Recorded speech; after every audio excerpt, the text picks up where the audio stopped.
ungofanelwe. Going to look at this page now. Amen. Prayer club. We're going to use the intercessors to pray. Minimum. This is the way of the title for prayer. Is the examine the turn of full among boys and in the Galilam to win. Amen. Guiding on the pillar to step minimum of prayer in 1 hour. Amen. Amen. Even the department heads, they must know in London, goes. We call it a prayer clock. And no, no, as full as a copy. I call it a quava nasos and notes. Uzenzela copies of night about Tandazai, Uzazba, Ukuzuki be our Tandas and Wola show. Amen. It's a prayer clock. Now, ukuze uyigqibela hour, at least spend 5 minutes. So you should actually hour ngokwe 5 minutes. Siyabo? So Lord le izobangela ke you will be able to ba uthi lithandaze i-hour. And at least a day yigqibe hour ethandaze.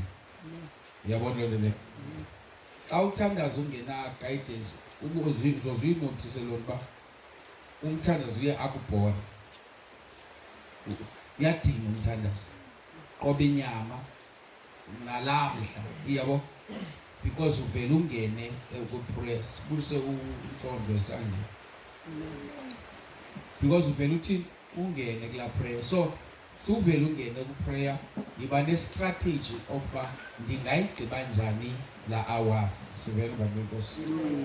So this prayer clock is going to help us in sibe apha ebandini naba bomthandazo bafunda xa kuthiwa yabona uba yaqabe bam i-30 minutes umthandazo ngapha enkonzweni because I was not yet andikayenzi this training ye-prayer. So ke ngoku after this training izophelwa 30 minutes noba kuthiwa yi-late isintoni noba nabo bakakafika umfundisi i-Bible study wena ofike eqala uzogayidwa yile prayer clock i-5 minutes ubale ngokwe-5 minutes zakho deske ufikele elaa xesha yabona awuzuthi you are praying for on Wednesday thatha I wonder uphinge ngobazana you have the prayer clock. Yabo angaba unokubukela iTV ngombathe iflisi kwakhe lethe bazikhonya aba. You will continue with the prayer clock. With department kathathu ngantweni umthandazo wala department uguide la prayer clock and then fundisa abantu bala department ngoba akazusoloke khona mose abantu babanintsi izinto makafundise la department. For example, njeba ndithetha no-intercessors ebandimamele njeba o-intercessors senze i-structure senkonzo sathi we have intercessor we-Sunday school, we have intercessor we-ladies, we have even i-Sunday school bona bazoba khona but funeka kube khona one of the Sunday school teachers ozoba in charge because ngabantwana bona bazoyenza serious or to assist them kulanda la prayer. So njengoba bengothi bathandaza bathi nguye in charge of those prayers nansi yabo deske amboni baba mature enough baba ngayenza na. So we have from Sunday school, we have from youth, we have from all the department ladies na kumenzane. They make the intercessors of the church ane bona bathandaza ngemiba yonke yenkonzo. Then with departments funeka laa mntu ungu-intercessor from that department akhe sakhe structure pha. Amen. Yabona akhe sakhe structure phaya. Yi-department ye-youth unomfana omele abafana phaa kwi-department ye-youth unomfana unentombi emele iintombi abathandaza. So lona ujonge onke amathandazo ongowo wonke amantombi alapha kwi-department wakhe eyakhe esinye structure njani phayana kwi-ladies unojongene nabangatshatanga ujongene nabasitshatileyo because those prayer points are not the same. And then from men's department otata abanemizi abakhokheli families ube khona wabafana yabona because izohamba iyavijike nala department xa ikhula inkonzo kube khona inkonzo zabafana kube khona ezodata abatshadile abakhulu uyabona loo nto leyo so but inkonzo isasiqala sivele so kula kwezanantsika zezazozenza every department head umuntu xa umama ujaji esiya kwinkonzo yabo ye-ladies uzilungiselela elaa xesha ayithi loo nto akuzofika ngelaa xesha yena uzipreparele for ixesha loba ezofundisa akazikhona kuthamthazi because kunayo intercessor kwi-intercessor yile uzokwenza izinto yena then ahand over inkonzo kuyo izaziso akazenzi unaye unobhala wakhe siyibona ke akenzi yonke into napha kwi-men's uthi make it a point ukuthi uba uyi-prayer coordinator awukwazi uba late kulaa nkonzo. That is why ke ndisithi uba kwi-structure phana ufuneka usakhile so that you communicate with one of i-members zakwi-intercessors ziku-assist bani manzoba late sit-down uyabo ndicela ungenele kulaa gap unthandazele phaa sibone kahle kahle ayifuneka iphelele kwi-structure sakho. You will ask for i-permission to your leader ufundise ngomthandazo ubo bonke so that ifikele department yakho to a point oba xa kungekho kwa-intercessors sithini sime yayibona loo nto xa kungekho kwa-intercessors which is they must be able everyone that department makabe nako ukwazi ukuqhuba umthandazo. So you train them to a point oba bakwazi ukuqhuba umthandazo bebonke. La opportunity uyicela kubantu uyothi you are calling with these teachings, even the teaching of prayer engayibuzuyiphatha elapha you can teach them ngala teaching the importance of prayer. Bazalwane zonke izinto singazenza if we in our departments we don't pray, that department is dead. Amen. Yonke into esiyibona kule nkonzo izalwe ngumthandazo. Amen. Amen. Uba sifuna uThixo singivekele inkonzo sifuna kuphila abantu izalwe ngumthandazo. Uba ufuna ukwazi shumayo izalwe ngumthandazo. If ufuna ukwazi prophet izalwe ngumthandazo yonke loo nto. Then if le part yomthandazo we take it light, this church is going to die. Amen. Lizongena libe nemali sakhe apha Dr. sithini ushunyele but intshumayelo engatshintshi abantu entertain abantu. But in order for the word, when the word is preached here to change us, mali khatshwe ngomthandazo. Masingene ke kule prayer clock, everyone must go straight kule prayer clock. We're here on this prayer clock. Sichilo Mossad, first of all, spend at least 5 minutes. Yabo? With 5 minutes nganya uyenza izokohlula hour ngokwe 5 minutes. Amen. The first 5 minutes you come with a praise. Yabo? You praise God. Amen. First 5 minutes you praise God. Amen. Let's read first Acts chapter 3 verse 1.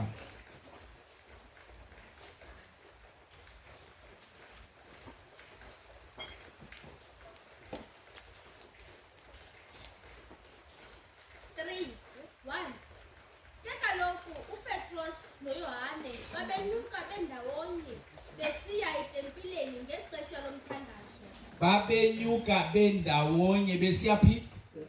Ngantoni? Andifuna nimamele nto bazali zenzela uba ngomso siliyazi uba kukho ixesha lomthandazo xa uye etempileni. Amen. Kukho ntoni? Ixesha lomthandazo. Once inkonzo ibhuda emthandazo bazali ufuna ukuxoka uyothi umfundisa ngimanje ngosebabanda akawuthandaza hayi uphoswe yilaa nkonzo omthandazo. Akubandanga nkonzo kubanda wena. Once uyiphose nditsho naphakathi neveki nanini na noba ikwi-department zakho uyothi iyoba ngathi uba unganto nje bethetha phaa uba utshumi phanga umbela mntu phanga uswelekile unozikhwezi kuqoboqobo ubuqoma nje bumameli andimva ndavuyafuzi but andimva. What make the message to have an impact in your life is not the duty of the preacher. It is your duty to pray to God to do whatever you are saying. Namhlanje mayingandlu. Amen. Amen. It's through that time of prayer. They went to the temple. Amen. So there is a time for prayer in the temple. A temple, they were calling the temple church. Yes. So likhona ixesha ngexesha lantoni Lomthandazo. khawuthi ngexesha lomthandazo Ngexesha lomthandazo. khawuthi ngexesha lomthandazo Ngexesha lomthandazo. wemntana mfunda kwakhona. Ke kaloku uPetros noYohane babenyuka bendawonye besiya etempileni ngexesha lomthandazo ililixa lesithoba. So now Peter and John went up together to the temple at the hour of prayer. At the hour of prayer. Uthi uYesu xa ifika kumhlanga apha nilindi ane eGetsemane. Xa bebuya belele aphina athi andikwazi ukulinda yabona aphina abayane bamatha aphina uthi kuba andikwazi ukulinda ne-hour. Yeah. Ithi ke ngoku nge-hour yomthandazo kahle kahle biblical i-minimum yomthandazo uba uthandaza below hour you are playing, you are not praying. Maniphinde basi. If wena bomi bakho naxa upha endlini awukwazi uyi-reach i-hour ayikho le nto yenzayo. Amen. Adlalisa. Yes. That's why into zakho ingatshintshi. I-minimum ye-prayer kumzalwane must be hour above and above. Amen. If awukwazi ukufika ku-hour, forget. So this prayer clock is going to assist you ukwazi uyigqiba i-hour. Amen. If uyakodlula i-hour ufuna into ezinkulu kuThixo kodwa i-hour hayi dakathixo ayikho le nto enje. Tu akho izosho uthi utata ngicela nge-5 minutes uba uzoqhawula into ukuthi iqhaba izibophe lekhaya khesi uthina nge-5 minutes lo muntu lo. Yabona zonke izitrongholds noba kuthiwa bathakatha abazulunga kodwa bhetele ngokuthi xa ugqiba uthandaza ifike izibophe zithi ziselayo. So if you want to see, yabona uba ufuna ubona izinto zimuva, want to see a change. I'm talking about miracle, literally. Ibone kuba ubone ukhuze kwenzeka izinto. You reach hour, you will see God. Reach the hour, I'm telling you. Ngitsho mina noba kuthiwa kukho into okudala engalungi. Andidinga kwazona. Hayi try ngolento ndithetha. Le veki umane ureach hour. Ngitsho lento ekudala yaxa kudala lento uyicela ukuthi ingxaki uyicela nge2 minutes. Yes. Be 2 minutes when you pencil 2 minutes. Konini Thixo ngithandazela le 2 minutes ngithetha ngayo. It's at the hour of prayer. They're going to spend hour in prayer. And Jesus said uthi nohlulwa i-hour njelindani nithandaza yanohlulwa i-hour. That is why ke ngoPeter when befika bezo amasotsha ezobupha Yesu ukhupha inkemba usika indleba yesotsha yabo uthatha uJesu ngeke ayibuyisele wena le mpi isilwayo yenyama because impi xa ifika bengekho kwamoya bese enyameni. So izinto xa zifika sofika usenyameni because why you are not able to reach i-hour. Amen. Yure ke mayithandazo wenceba. Amen. Amen. So which would the intercessors indlalo esenzayo sithi 9:30 to 10 siyadlalisa. Amen. Sithi 9:30 to 10 but ke ngoku in order for the church for them to understand I needed to have this workshop so that ke xa iconductwa la prayer we have a better understanding and see ngayenza nje because xa sekubetha la hour of ukuthi from 8 to 10 Yeah. abazi abazalwane because they don't know the importance of la prayer. They will notice everyone ababakhona where's the prayers when you come and pray you will see even the atmosphere will change. Ayifuni ke naxa uthandaza ukuba uzolungisa imeko kube ngathi ngumvoma okanye ngumtshitshi. Bawo wethu ongcwele siyabonga uNkulunkulu wethu namandla wonke sesilapha ekuseni sifeva igazi lakho. Akho lo muva kulo mthandazo. You must show that you are in a spiritual warfare. Yes. Izokulwa apha. Yes. Yabona? Umuntu olwayo yabona ufana xa uxabana nomuntu kanje masithi urate imali yakho akakubani sithi kule ufake inyanga akufika inyanga 10 amanye omsona kanjani aphinde ngoba netoni yakhe ichinje nje awuzothi hey hayi wena uthe izona uthe kanti nike imali yami yangicabukisa usozenze nazo it does not show the seriousness yabona ubuserious bakho uyo yonke basinto uthi ukubona lo ucela uxolo acela uxolo ehleka yabo ukumoshile ucela uxolo ku acela uxolo ehleka andicela uxolo mama ungampila umbethe because why ubona siba uyageza iyamncitha leyo xolo lwakhe indlela enza ngayo it is very important ukuthi konke ngendlela esiya ngayo yabo ngoku wherever you come here ubone kwa wena mntu usilide emthandazweni awuyiva lentfuna sifi awuvele ndina bazo awuna masithanda asogquba masithanda uyafisavakala ngoku yabazasothanda sasithi babe nathi ukuthi masithanda zemntu wena ilivakala ngoba simasithanda ngosigquba kanjani you are killing the church siyafa nguwe and ke ngokufanele nathi simane uzamla no kuba xa uzamlayo uhleli endlini vele athi hayi wasizamla ixesha elinye no uyasulela kwezamla nokwenzela ubovuthi umuntu odrivayo uthi xa driver uthi unganali xa ko driver zomolalisa ngoba ukwalalisa kuyasulela so umuntu ongaphambili aka if ufuna sithandaza makasosule ngoba thina siko geared up for prayer yena uzothandisa abantu geared up for prayer ngoba xa ungavu nevoice yakho uyivakalisa so that bamathi mabanyusa ivoice idithi iBhayibhile ngexesha baba yafaka bathi babehleli kunatsika kwindlethile yabo behleli uPetros ebanje entilongweni ithi iBhayibhile babehleli bathandaza ibandla ithi lathandaza ngezwi baliphakamisa izwi labo baliphakamisa izwi labo bathandaza. It is very important lento bawuphakamisile izwi. Amen. Yabazalwane nawe xa usakuthandaza uziva ndifuna uzujonge lento noba upha endlini ufika ungaliphakamisa izwi uvele uthethe sodwa uthandaze awungcwele yo sithika sobantu wena Thixo wami you are a wonderful God. Amela uphinde ube nomthandazo wenza ukuthi baba egameni lika Yesu namhlanje sibonga unceba zakho you will feel the difference. Amen. Ukona if there is a special fire ezayo by how you pray. It shows even nalapha manje awumuntu nganye ixesha move around ufana umuntu othandaza esenjeni ohlala phansi.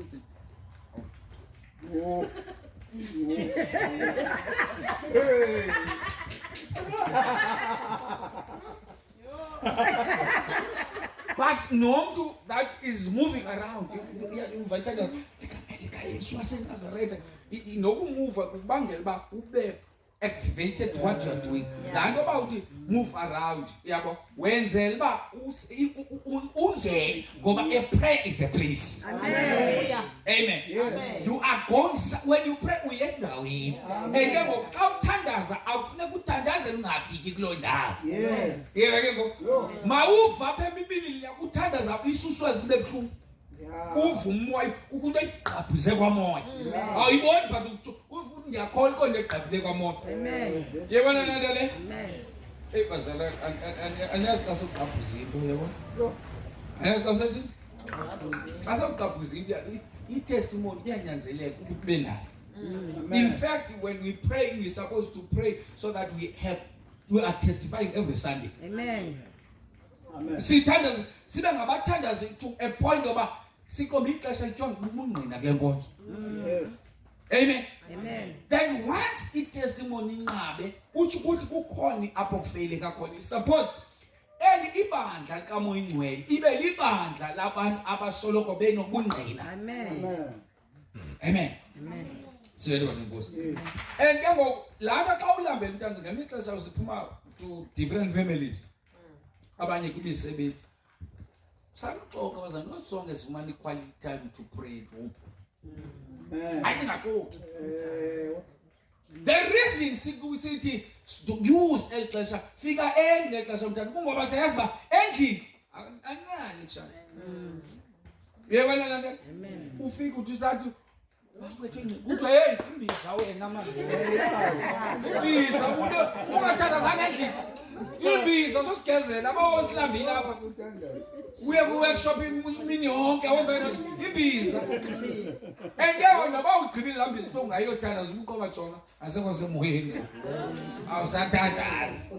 Yebona lo le? So when we come to church, we are using this opportunity because asifumane bakhaya opportunity. Amen. Sebona wena Nkosi? Amen.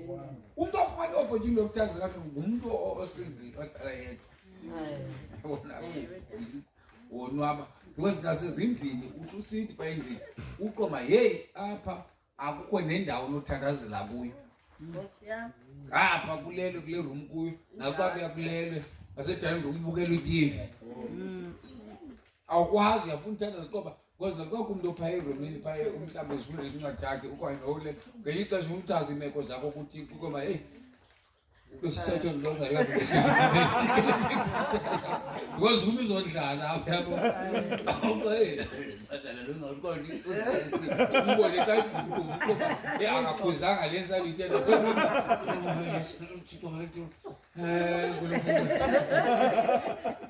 so they baye ebandleni because it was the time of prayer. Even asendlini xa uthi kulelo ngo-12 you cannot pray like in the church because usukoma khona uye wahlala ngoku ingqondo yakho izobile ingaqhumamele ndithanda uyose bawethu onele bawethu namandla because ingqondo yakho unokuhleli so they went to the church in the temple. So xa ungenaxesha loneleyo endlini lisebenzise ixesha lasenkonzweni. Amen. Yinto ezo because njengoba ungayithandaza endlini ungafumana chance uphinde uphoswa kwesasa ihafa kwamoya xa ubu wena ufaka ufa wena. So balekela ke elasenkonzweni uthini ulifumane lo sikhona abantu benkosi. Amen. Phinda kantana mfunda le verse. Kaloku uPetros noYohane babenyuka bendawonye besiya etempileni ngexesha lomthandazo. Hour of prayer. Amen. So masiyocalula ke le hour of prayer now. Amen. We said number 1 ilicalulo ngokwe 5 minutes. 5 minutes yokuqala praise. You must praise God. Amen. Amen. Psalms 22 verse 3.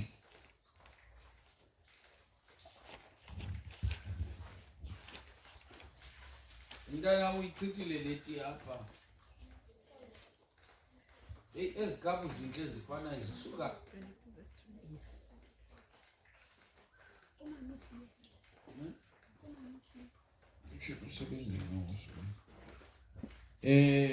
nisule phambi nam. Hallelujah.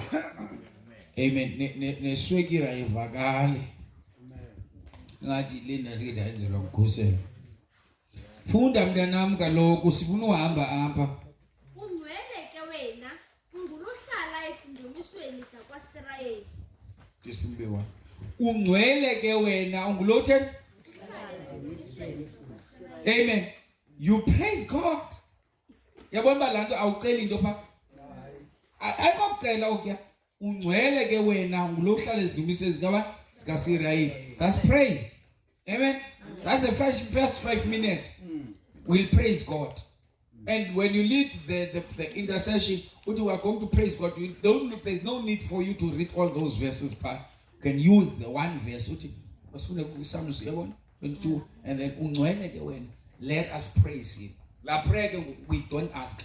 We don't ask. We always use umthandazo njenge-ambulance. I-ambulance iza ngoba kuyafika ngoku. Use akashukumisa nenhloko ngoku uyinto esithe gqunga amehlo ukhalisande kunani. Akayo ambulance. We pray and then so that you can praise God. through prayer. Yabona?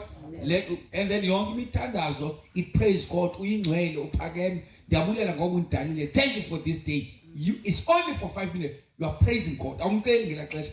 All the praises. Yabona? That's why when the praises goes up, his blessing comes down. So yabona xa uzocenga umzali. Yabona? Uzocenga umzali yabona? Umane umhlambela washini yabo wehla uvuke kuseni uclean uyayazi bakusondela imonth end. So uzama uthambisa inhliziyo yakho uThixo ungumzali kuthi.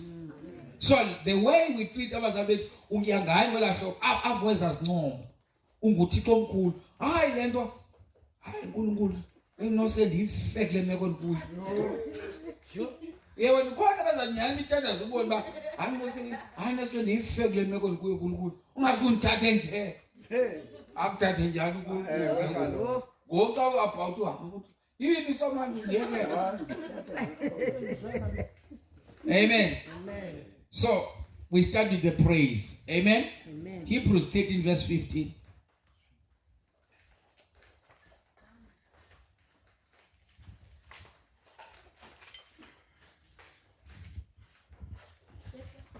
Verse 15. Yes. Ngoko masithi ngaye sinyuse ngamaxesha onke kuye uThixo umbingelelo wendumiso. Oko kukuthi isiqhamo somlomo olivumayo igama lakhe. Amen. Sinyuse kuye ngantoni? Ngayo indumiso. Malibongwe igama likaJesu. Amen. We are going to praise him. Amen. Sithumele indumiso phi kuNkulunkulu wethu. Sikhona bazalwane. Amen. Therefore by him let us continually offer the sacrifice of praise to God. Continually. Yabona ke ngoku xa continually ke ngoku every time ke ngoku sizofuna how siyenza njani offering of praise through prayer. Amen. Continually every time we gather together, even on ladies, even on men's department, on youth department, let's always praise, give him praise. Yabona let's give him praise, give him praise, give him praise. Then nina bazi intercessors zazi verses praise uThixo, zazi verses chaza ubukhulu kaThixo njengoba uthandaza ubiza zona. Yebona lona? Amen. Yebona ungu-alpha ngu-omega usisiqalo usisiphengu uthandaza usiphelele lo.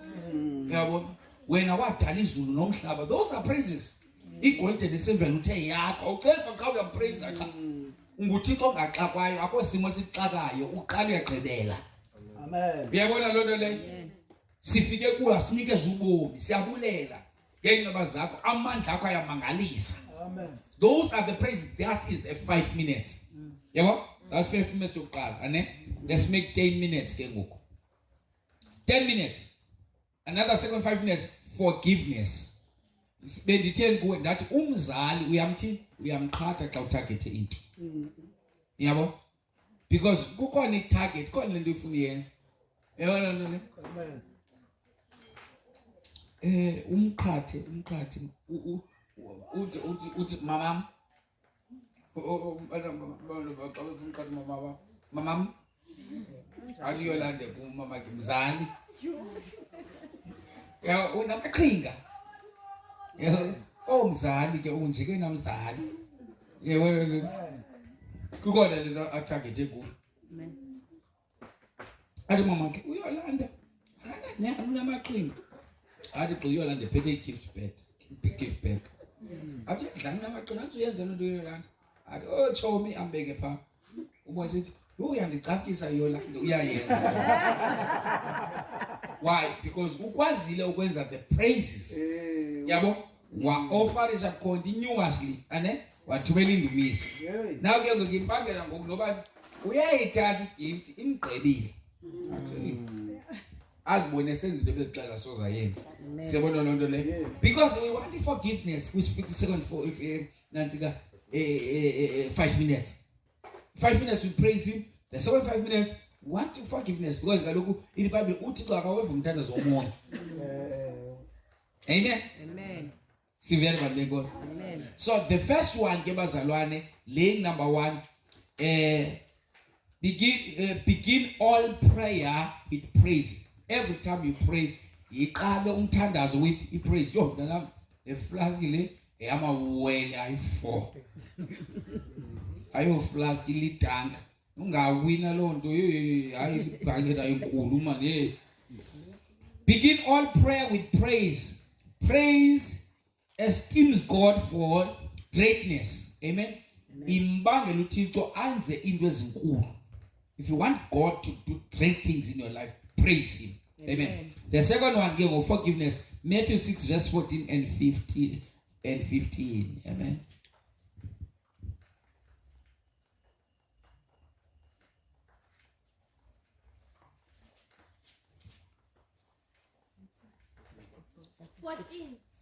Kuba xa nithi nibaxolele abantu iziphoso zabo, uYihlo osemazulwini wonixolela nani.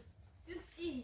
Xa nithi ningabaxoleli abantu iziphoso zabo, noYihlo ke aqale kunixolela iziphoso zabo. Andiyanoba naive abazali. Amen.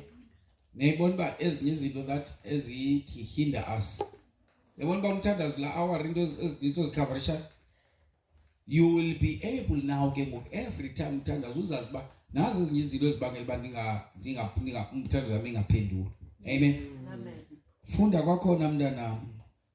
Kuba xa nithi nibaxolele abantu iziphoso zabo, Xa nithi nithini? nibaxolele abantu. Amen. Xa nithi nithini? Baxolele. For if you forgive men their trespasses, your heavenly Father will also forgive you. Xa nithi nibaxolele abantu abaphazama izono zenu. Before God forgives your sins, ubani umbambe ngenhliziyo wena. Kula hour lanto. Because kukho abantu abasihamba nabo ivangeli bamba indlela ende bayafuna uxolelwa kuThixo but kunzima nabanqobe. Hayi le Thixo. Kodwa kwelakho icala uthi yini Thixo kanixolele. Amen. So mbi umzalwane ongakwazi ukuxolela. Ayithi xolela umuntu okuthe ufuna uxolela ukuthi ngale uthi ichini. Uyaqonda le nto endezenza lo muntu. Ufuna kanye leyo uthi uxolele yona. Amen. For if you forgive men their trespasses, your heavenly Father will also forgive. 15 uthi, but if you do not forgive men, amen. Uthi ke neither will your Father forgive your own sins. Amen. Namaye magama lento ibangela ungaxoleli ibangela ke ngoku uNkulunkulu angakwazi ukuxolela. Uthandazana, why you continue praying but awuxolelwa? Oh, Jesus. Why you busy intercession every morning but awuxolelwanga wena? So into ezokubangela ukuthi baxolela so that lana ke ngoku intercessors, they need to remind the church members every time, because we were to uthandazo ungaxolelwanga. Lo mthandazo lilize. So every time someone touch la topic umuntu akhumbule ba shame umzokisi okwamkana la yelo bhunu abalekele evangeli. Amen. Zende sagqoko. Uyabona lo nto le? Amen. Umzolisi bawuzitshayela izoli yake wena ukuzizwe evangeli. Mbulala mzokilisi ngoba ulapha evangeli ngoku. Ngoba uzobe upha utshayela zoli nala mzolisi. hey. Yabo kuzolile wemka. Ngoba khona abantu bakuzolile bengazolanga. Uzolile lo muntu kodwa akazolanga. Uzolana. Khona uzolana. Akazolanga. Hey, balungele nozolisi nozolana bantwana balenkonzo. Abazolana. Amen. Amen. So uthi ke ngoku forgive. Now ke ngoku it come ke ngoku uthi kubo umuntu makazi search jonga apha engqondweni yakho ngubani wakwenza kaye sign noba ukwenza ntoni na xa uthi ucinga igama lakhe lithi thiki. Uthi ke ngokubo asikwazi continue awukwazi continue usenga lonto uyivayo. Xa uxolelayo uxolela uvuba noba kuthethwa ngegama lakhe uphole yabo. Amen. Acaba xa ithi gqi. Hey. Awona uthi uzinyukela lapho umbone ba nangiya benento yabo uqoba unaqi bedala ubonana umntana udala wathi asengambona sendleleni. Niyibona lento le? Amen. Amen. So nothing blocks your spiritual growth more fatally than an unforgiving spirit. Umoya ongaxoleliyo will block your life. Amen. Amen.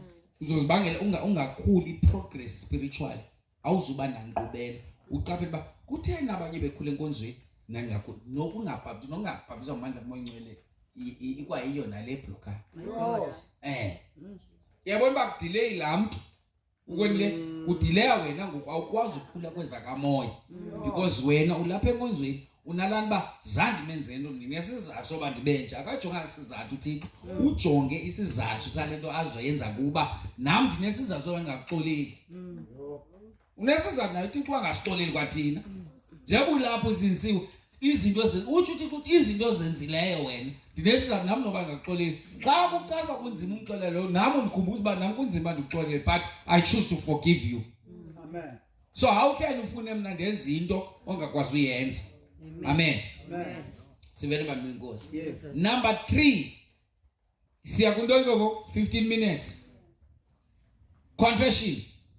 Yabona nto leyo ugubhulule uthathe into phaba mabathi mabayazi babonile number 2 funeka bezivumile izona ziyathi ziyavunywa. Amen. Psalms 139 verse 23.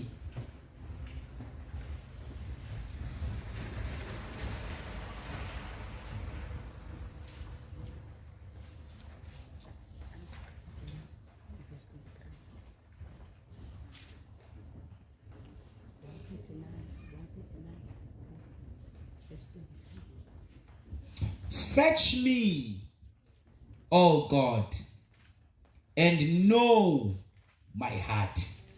Say, search me, O God, and what? And know my heart. Yebo ufuna kusearch uthi ngoba ngicela uphunga. Ngoba bazalwane kulapho ukungcola nokukhohlakala kugcinwe khona kusenhlizweni. Nabantu abangabaxolelanga baphi balapha enhlizweni. So when you say search me, oh God, and know my heart. Amen.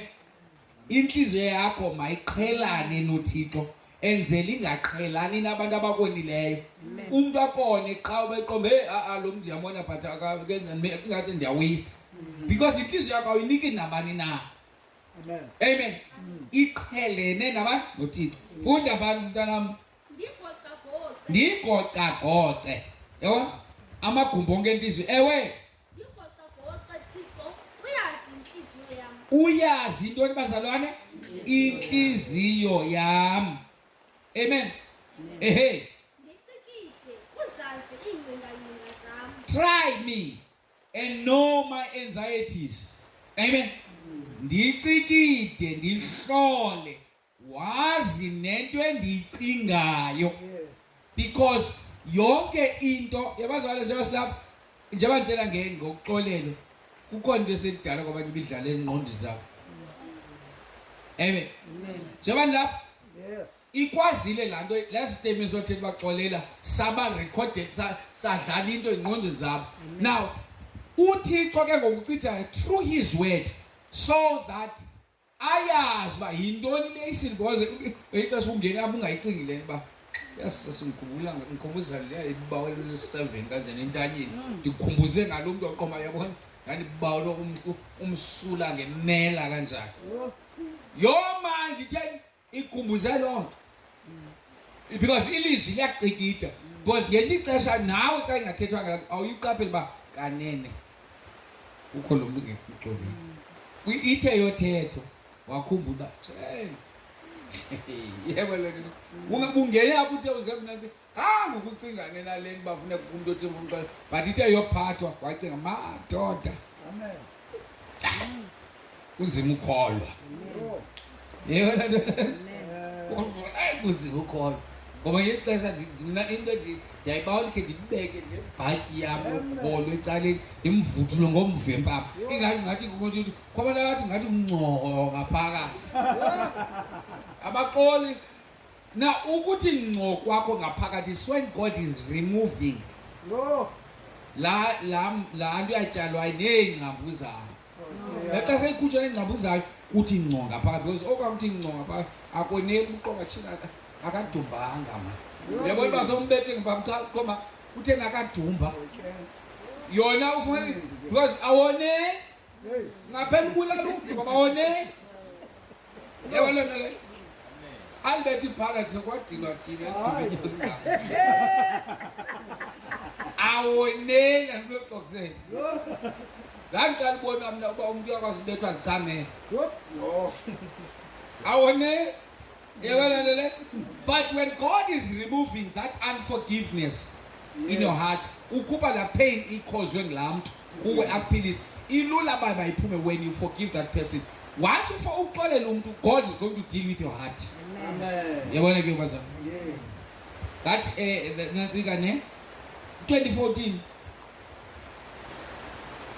24 ubone ukuba kukho ndlela yokubina undithathele kwindlela engenakho. so uthi and see it and see if there is any wicked way in me. Ujonge ba yabazalana kwila 5 minutes sifuna uthi xa sijonge singathi kanje sikhonza sibhalele ezogwini. Ka uthi uJohn Thixo size kunetha sigodole kulantene kanti ubhubha kwami ndiye ezogwini. Sijonge uba ingathi kanti ukwindlela ezimbi. Yabona ke? Waze kuyabantu. Kuyanetha pha. Yazi ingubo izindli kodwa silapha. Kanti sezogwini. Hayi. Sithi uthi ndijonga akho ndlela nto zimbi ebona ngami sikole bazalwana. Uthi ke ngoku and lead me in the way everlasting. Undikhokhele ngokwakho ke ngokundlela ezinaphakathi. So that is a convention ke ngokuyenzayo pha abantu. Uvumba magoca goca uvumba mawuhlonde nguThixo. Amen. Sibene bantu benkosi. Indumiso 66 verse 18.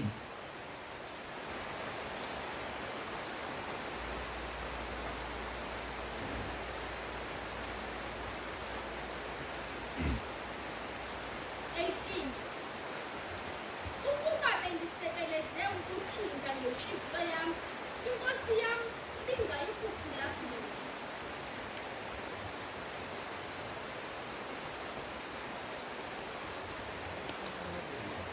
66 verse 18. Funda. Ukuba bendisekeleze ukuthinta ngenhliziyo yam, inkosi yam ibingayikhuphula kuyo. Amen. Because the problem khawuthi inhliziyo ingxaki. Amen. So if you can ungavuma uNkulunkulu ayikline inhliziyo bazalwane ithi incwadi kaMathe ithi banoyo abo bahlambuluke ngenhliziyo ngoba baya kumbona uThixo.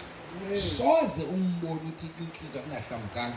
Wena ucifana ayihlambuluka kuba uqoma hayi ngenza zonke izinto ndibheke enkonzweni ayihlambuluki ngoku wena ungaxoleli.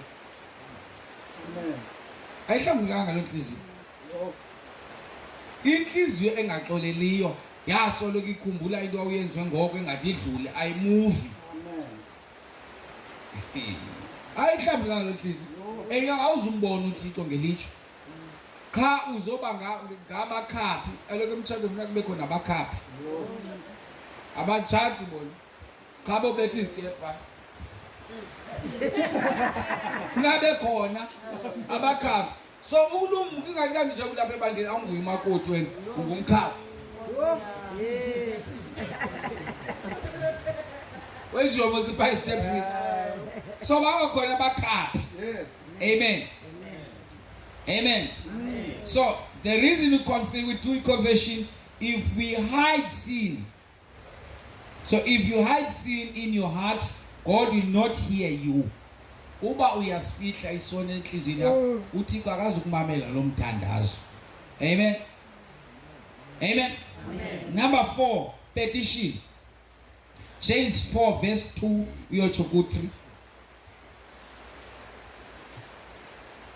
Yabona ke ngokusigqibile ke ngokucela uxolo ne wasa confessa xa uconfessa you allow God to back clean. Now you do petition izibongozo uyaphiza ke mkhonto uyocela ke ngoThixo ucela ngenhliziyo eclean. Yebo awuqali ngofuna ulungela uqale ngothi ngolungisana naye uThixo ugqibele ulungisana naye kwenye 5 minutes ngokuthi uyocela ke ngoku funda ke mntana. Niyakhanuka ningabi nakuzuza nto noko niyabulala bambalwa nenze imfazwe ningabi nakuzuza nto ke ngenxa yokuba ningaceli. Yabona uba niyazenza zonke izinto but anizuzi into because aniceli. Amen. Yabona umuntu ongaceliyo uthi kulo ongaceliyo hey ade bathi batsala intamo ezinde kwindletyala nje. Usho ukuthi athi bathi batsala inhloko kodwa le moto oyiqubayo usayibhatala. Unomona la ustressa ngumuntu ozabhatala imoto but ustressa nje umuntu obhatala imoto endamacela imoto ukuthi ixele ustressa ngumuntu obhatala imoto ebeni yena ebhizi sohlulwa yi-50 rand yakwa MTN etyala ngangokuthatha uligada efoni hlulwa yi-50 rand yena ukwelite i-airtime kwa MTN eleke efake i-airtime nedatha ihlutwa ngento kosakhaliswa abantu abaqhuba imoto zamatyala yena ihlulwa ngu-MTN. Akahlele uhlwa yi-50 rand 1 2 3 4 5 plus 0 pa 50 rand yamohlula nakuba khandifonele ana-airtime thumele ungayithumeli ndinetyala. Yabona lelo so umuntu endani bacele ustressa ngumuntu otheni oyibhatala imoto yangamatyala. Yabona lelo otheni imoto yakhe ngamatyala yena usebhizi usasenza onantsika lento ungena kudala umuntu angena data kufacebook nithi into le free mode womuntu free mode womuntu lo. Yabona lento le athi ungena njani uyayibona le ukhomenta ukuthi hayi angiyiboni cha ngifundela andiyazi le pisha ngikhomenta nje awulibali bona ikhomenta kanti ufake neziporho uthi uyigoze ngakho okanye uthi yo ushiye sisamlindela. Wathi omnye umzalwane yena wathi ukuthi umakubhatala umatshonisa bhatala nantsika imali yakho yabo acabanga ke wava ngabantu ebefikile umama la kumatshonisa lo ufuna imali yakho uthi awuphinde ulibeke kwesastrato sakho. Wathi namzalwane wathi ubani mna ndingena kwaShoprite ubethe uplastati qhu ndibe ndiboleke icele ilonke kaCaptain udlule phambi komnyanga zange ndathetha lesigezo kaCaptain ndingena ifake ndiyakwazi nongena phakathi phinde ndiphume.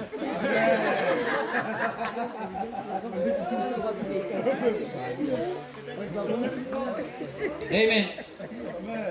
This aspect of prayer deals with our personal needs. Lona ke ngoku yabo kulapho bacela into abazifunayo kulo petition. Sivele bazalwane. Amen. You will also read the book of Matthew 6 verse 9.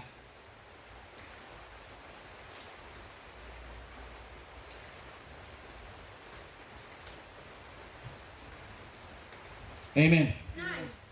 Thandazani ngoko nina nenjenje bawethu osemazulwini malingcwaliswe igama lakho. Makufike ubukumkani bakho bakwenziwe ukuthanda kwakho nasemhlabeni njengokuba kusenziwa emazulwini. 11 siphe namhlanje isonka sethu. Yabona ba kuyacelwa ke ngoku because why sendiyenzile confession. Akusekho umuntu ndimzondayo. Ndinelungelo loba isonka masize kum sithe praise a place asithandazela hour nje makwenzeke into. Amen. Number 5, intercession. Amen. 1 Timothy chapter 2 verse 1 and 2.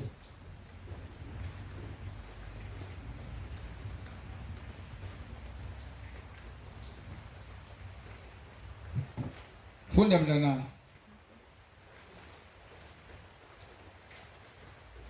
Funda no Rosa. 1 Timothy chapter 2 verse 1 and 2.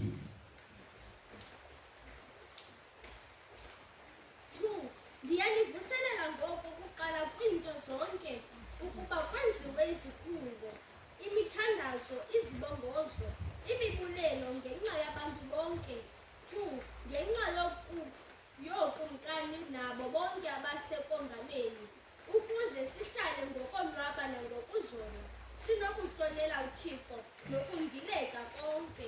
Amen. Amen. Now that is intercession ke ngoku. Because thethu intercessor ngumuntu oma egapini, uma egapini ke ngoku. Uqalile wacela nga, yabo? Ngoku ke ngoku intercession. Yeah, that's number 5, ane?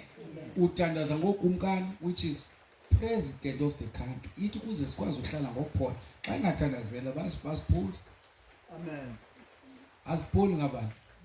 Asipholi ngulo. So we need to pray. Sibeni banenkosi. Simmention, yabona? So that sibe nantoni? Sibe nokuphola. Yabona?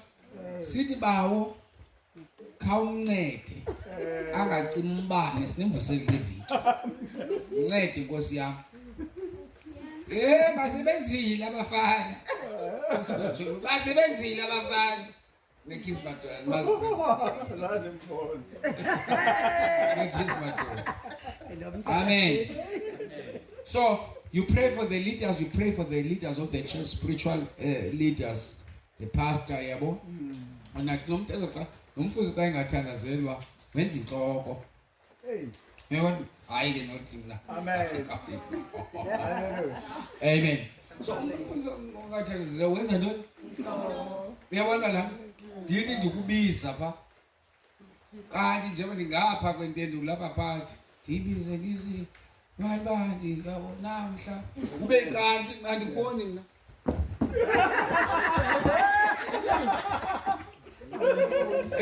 Wenza lo? Okanye babazali njengoba undibabiza abazali bazali. Uthethe umjoki inqoma jonga uyadlikidla nyani phakathi. Xa uthe njebethe ngaphakathi. So uba mfuza kathandazela wenza ntoni? So you need to pray for the pastor. So nake ndithalela ba wonke umuntu kumba nomdlandini. Yebo. Apha kenkosi haya ke kumfuza ke nabona ukuthi wonke umuntu omhle. Dasolo kulisweet. Anapha xesha nti. Andikho kwabanye bakhe babaya ngazo unoba bazibuza abantu yini umfundisi banjani xa inomsindo umsolo ezilungele umoya phakathi. Amen. Uyakhosela xa ihamba mntana womntu. Amen. So you make intercession and praise God. Now intercession is prayer for others. When you talk about intercession, you pray for others, and that is your like you have 5 ke ngoku la muntu uzobe intercession ungomso.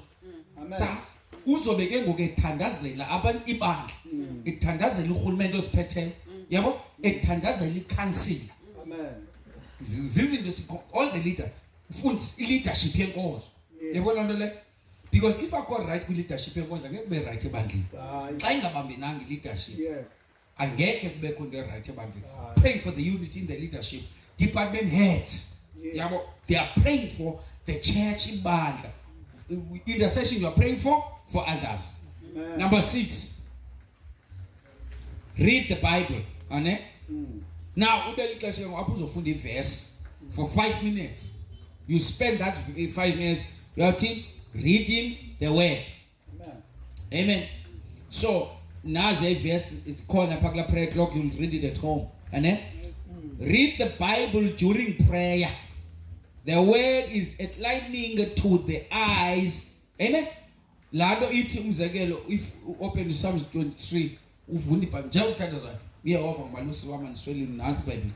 That 5 minutes. Wenza nenza lonto. Yabo. Umzekelo ufunda uvula uPsalms 23 zokubuza ngisho. Psalm 23 verse 1.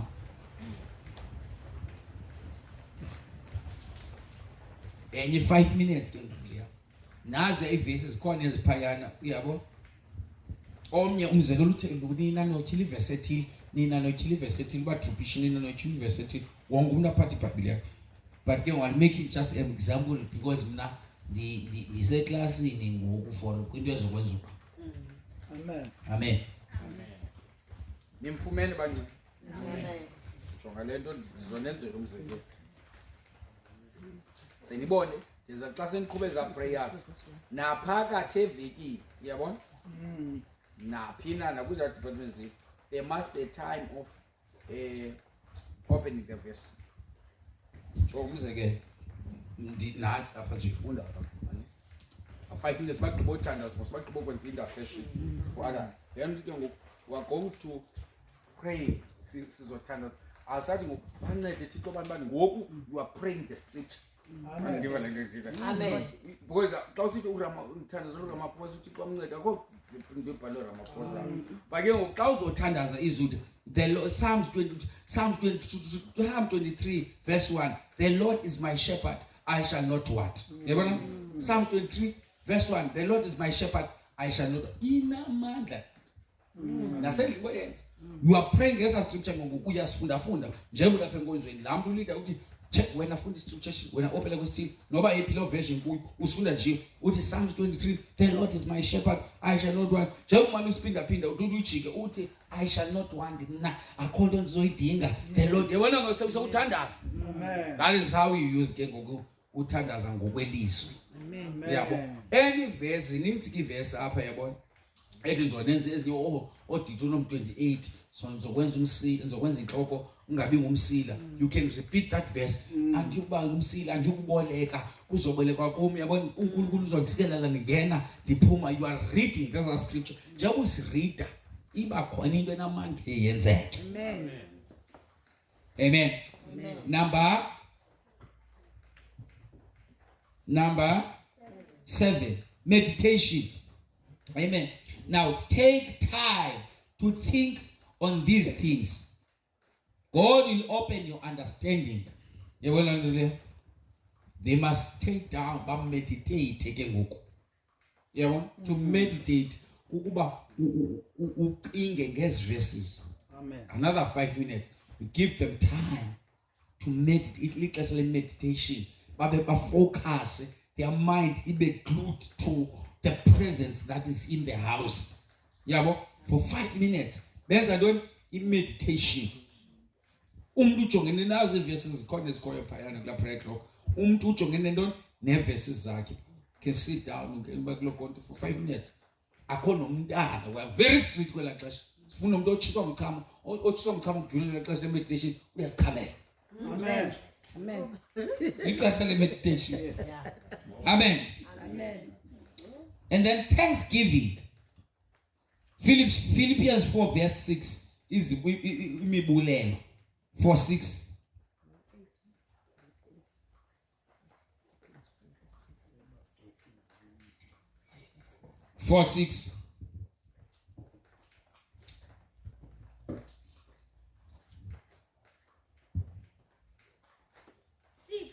Lingaqheleli into mazithi ingcebo zenu ezintweni zonke ngakho ukuthandaza nokukhunga ndawonye nokubulela zaziswe kuye uThixo. Mamela wasalwa. It be anxious for nothing. Be anxious for nothing. Once ube nexhala kuthi ukuthi awuyazi into yenza. Ukhupha amaxhala ebantwini bakaThixo ke ngoku. Ane? It but in everything by prayer and supplication with thanksgiving let a request be made known to God. Ngomthandazo mazenzeke mazaziwe izicelo. UThixo indlela amazazi ngayo sifunayo kungomthandazo hayi ngoba ndithi mamuzana fast kanti mandikwazisele it by prayer let the request known to God. Amen. Ukuze uThixo ayazi lento kuyo. If the reason unamaxhala you are anxious it is because you don't tell uThixo don't let God know about the situation with it. Ngaba umbuzo wami ngeli xesha umane ubalisa. Khona abantu abagudu ukubalisa ngosinengxaki zabo. Uthi kuyaya le ngxaki yakho. Uyabalisa noba kufika lo akho umuntu ngayaziyo lena. Everyone uyayazi ngumuntu othanda uba umbuzo kuba uThixo ukhe wamnika na lento ixakileyo.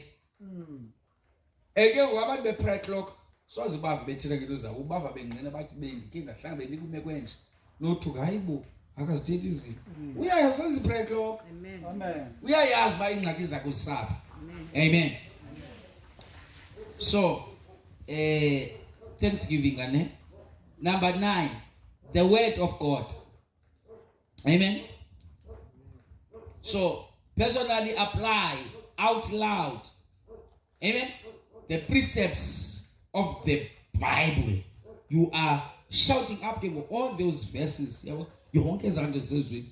Loud. Amen. Again, you're going to speak because you only verses I pray ilapha kwindoni umthandazo. You make it loud.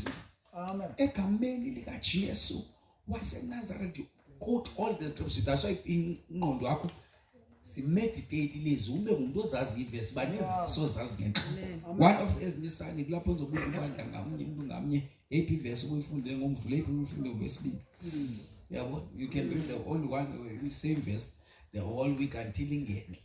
Meditate kuye ukwazi. Ufuna kube neverse omeditate kayo ethetha ngepromises. Ekunikeza amandla kaphansi bana iverse. Othi uyiquote uyazi ukuthi bancwadi kabani ivesi kabani. Xa uthandaza. Bene verses ozaziyo. Umthandazo uphelele lo. Unamandla lo mthandazo wazazi ufuna uxoxa. Kunale uthi wele cheche. Ngela parents namaphara sihlupha. Khawuncede iba yiblagla yezulu kwezinto zeyo. Akaba lo menzi ibhagla uThixo kuphela kabi. So just quote the word. Yabona uba umuntu oyazi iBhayibheli and zazi ezivesi nqaye ezivesi. Amen. Yabo ukwazi ungekayithili iBhayibheli. Then starta ngeyi1 xa uyibona baseyiqhiba nesibili at least 7 verses. Once you can know 7 verses, every time you pray you quote those verses ungayiqaphela uba ndingumuntu othandazayo andakudika uthandaza. Hallelujah. Yabo ungumuntu oquote eza verses. Unkangeza verses. And every time uba khona i-verses ezidelishana certain situations. Amen. Amen. Sivele bantu benkosi. And then ke ngoku uphinde ke ngoku number 11, listening. Amen. Khona incwadi ebhalwe pha. Prayer is not all talking to God. Prayer is also listening. Amen. Lela xesha ke ngoku uthi ke ngoku umamelayo. Yabo, they are moving around. They are listening. God must say something. Please speak to me. Yabo? Speak to me. For 5 minutes, you are listening. You don't like something that is laying in your spirit. Speak to me, God. Amen. Hallelujah. And then the last one, we praise. Amen. Amen. Conclude every prayer with praise. Start with praise and conclude with praise. Amen. May God richly bless you intercessors by these words.